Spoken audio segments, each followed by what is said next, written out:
Welcome to the Rim Brake Rodeo. We hope this video helps. In this video, I will explain how to change a Honda Accord engine air filter.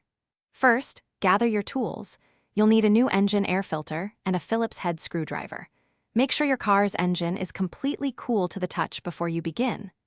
This easy maintenance step can significantly improve your vehicle's fuel efficiency and overall engine performance, saving you money and keeping your car running smoothly. It's a quick job anyone can do. Now, let's find the air filter box.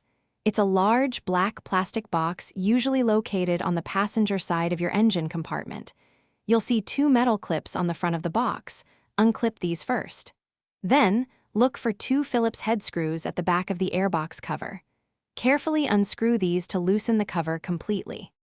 With the cover loose, gently lift it up to reveal the old engine air filter inside.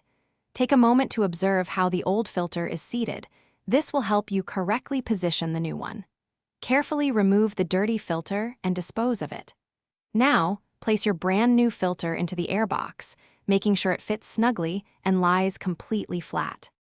Finally, it's time to reassemble everything. Carefully lower the airbox cover back into place, ensuring it aligns properly. Reinsert and tighten the two Phillips head screws, then secure the two metal clips. Double-check that all connections are tight to prevent any air leaks. You've just completed an important maintenance task, and your Honda Accord will thank you with better performance and potentially improved fuel economy. Thanks for watching. Consider subscribing if we helped you.